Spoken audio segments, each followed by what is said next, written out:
Well, it wasn't easy, but the Clippers keep it going. That's 5 in a row for L.A. 124-113 winners over the New York Knicks here today from MSG. Time now for Clippers Live, brought to you by your SoCal Mazda dealers.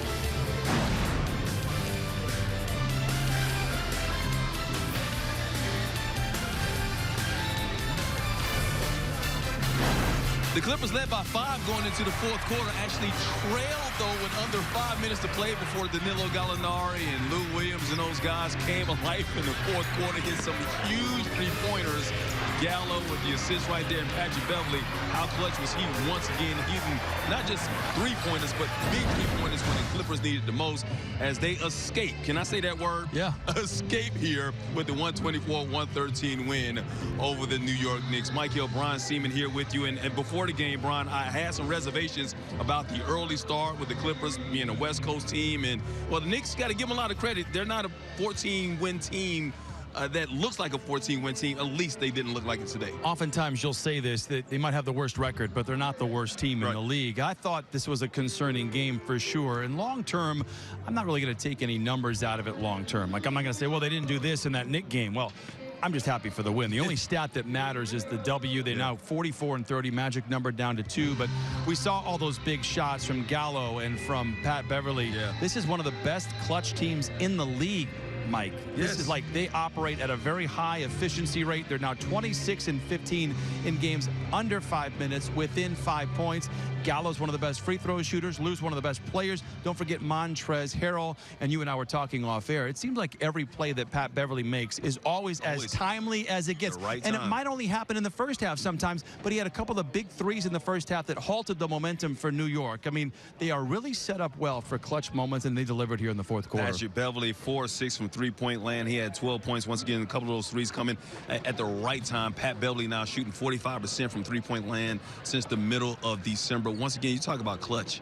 You got to talk about the fourth quarter. Once again, they're 35-1 now when taking a lead into the fourth quarter, and a big reason why is because, well, they got the ultimate closer on their team in Lou Williams. He had 14 after 3. He had 15 of his 29 points in the fourth quarter, and the shots that he made, all big shots. At one point in time in this game, Mike, he was 4 for 14. But when that clock turns over to the fourth quarter, it's his office. Get out of the way and let him take over. Came into this game with 500 fourth quarter points. Leaves with how many do you have? 15 in the fourth? 15 in the fourth. So he is like, he and James Harden are your 2 leading scorers in the fourth quarter. It's not bad company to be in, by the way, but Lou just seems to have that switch at 32 years of age. Now, we thought we knew who Lou Williams was 2 years ago. Then we see him last year and realize that this guy can put a team on his back. Now he does it in the fourth quarter with the games on the line.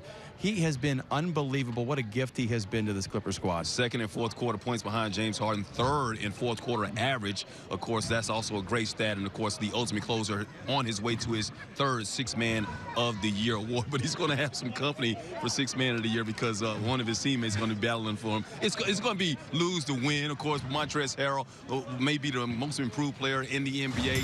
Definitely a Sixth Man of the Year candidate, and he is part of our marquee moments. We were hoping that he would pick up the energy from that noon start, and he brought the energy, especially in the first half today. Never doubt Montrezl, and you never doubt Beverley in terms of their energy. Montrezl now with 6 games out of 7 with 20-plus points. He is at his peak of his powers right now. I mean, there has not played a better game in his life in terms of the last stretch over the last couple of weeks. Montrezl has been such a power off the bench. They're not going to split votes, though. I'm just hoping that Montrezl has a great showing, and it doesn't seem to me like he cares. He's often said it's Lou's award to win, but I would love to see Trez get a second or a third place vote for Sixth Man of the Year. He might get some votes for most improved his scoring average, +6 from a year ago, and skyrocketing with his latest play. The Clippers are loving him. You see the stats right there, 24 points, 8 of 12 field goals, as you mentioned.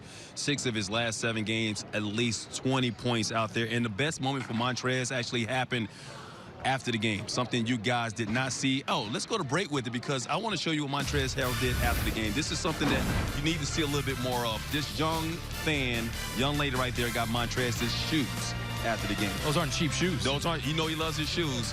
Clippers get the win 124-113. Good job, Trez. Clippers Live is presented by CarMax, America's #1 used car retailer, and by your SoCal Mazda dealers. Feel alive.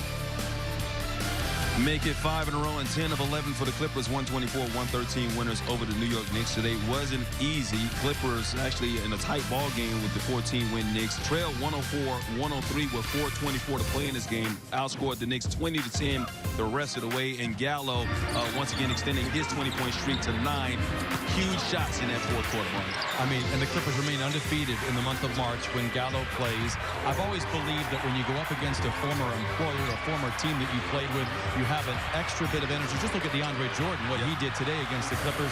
Gallo had that kind of same energy in that fourth quarter. I thought he was terrific, but the shot wasn't falling. He wasn't as efficient as we've seen him. But the beauty of Gallo and this team is when the shot's not falling, what do? They get to the free throw line 37 times. They're the best in the league at getting to the stripe, and tonight they were unbelievable at knocking him down. They took 37, they missed 4. Yeah, he had 14 of those free throw attempts, made 13. Of course, that's what Gallo does, shooting like 90% from the field, free throw line when it comes to shooting free throws. 5 of 16 from the floor, just 3 of 10 from three-point land. But once again, clutch shots for the Clippers all night long. You talked about Lou Williams, talked about what Gallo was able to do, of course. He had a huge three-pointer. Clippers down 1 with 4:12 to play. I mean, that was amazing because that turned the tide for the Clippers, and they outscored them 20-10 from there. It was a massive defensive breakdown for the Knicks. And, I mean, Gallo had time to find the seams, check the commissioner's signature on the ball, and he knocked it in, and that really gave you a bit of a comfort level against this Knicks team. But I'll give credit to the Knicks. Like you said earlier, they're not the worst team in the league. I thought they played hard. They got a couple of guys out there that were very impressive. We were concerned about this game. To me, games like this are about energy. When you're going up against a team that's rebuilding, and the Clippers, let's just be honest, they probably couldn't get out of third gear energy-wise, but they found it when they needed it. The game was tied in the fourth quarter, and they pulled away. And I continue to be amazed by what the rookie Shai Gilgeous-Alexander is able to do. They had 6 players in double figures. Shai with one of them, he had 10 points, but more importantly, he had 8 assists. And once again, just 1 turnover, Brian. That's amazing. He's got 5 turnovers in his last 5 games. And he was a playmaker today. He's looking to be aggressive coming in from the wings. He's had a lot of good looks from outside, and he's shooting the ball well, but he's being very aggressive getting into the paint. There's a nice lob to Montrezl Harrell, but, you know, we've talked about this young man before. Not only is he going up against a former teammate in Kevin Knox, I think he loves the bright lights. I think he loves the stage like this, and I am not the least bit surprised given how he's played coming in and given what's on the table here today. He kind of got caught up one time. He gave up a basket on one end, and he went one-on-one on the other end of the floor. Doc called a timeout, and certain things Doc said in the huddle I can't repeat on television to Shai Gilgeous-Alexander. But he learned the lesson. And he's being coached. That's what you call that. He's being coached. That's what it's all about. As a matter of fact, talking about Doc, we will hear from Doc Rivers coming up as Lou Williams, 15 points in that fourth quarter. Clippers win by 11, 124-113.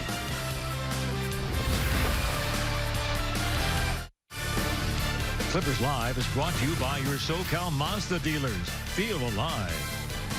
Clippers win 124-113. As you see the score by quarters there, Knicks getting the job done in that second quarter, outscoring the Clippers there 35-31. Clippers 35-29 that fourth quarter. But here's the thing you want to avoid other than losses this time of year. You want to avoid injuries. And Landry Shamet went down 1 in the third quarter. Looked like a non-contact left ankle injury there, Brian. I saw head athletic trainer Jason Powell working on him. One thing about it is that Shamet statistically is one of your better defensive players in the league. That's where they might miss him the most. Here's Doc talking about it just moments ago. Feels special. I was going to say, what does Feels that special. say, Yes. Doc, first up, you have an update on how Landry's doing with the ankle? They told me to tell you guys he has an ankle impingement.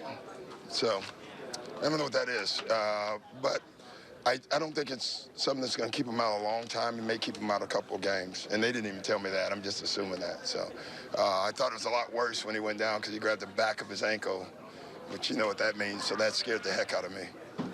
What is the takeaway? I know the defense was struggling early. Oh, man, we were spotty today. You could see it early, especially offensively. Like, even though we scored, the ball didn't move like we usually move the ball.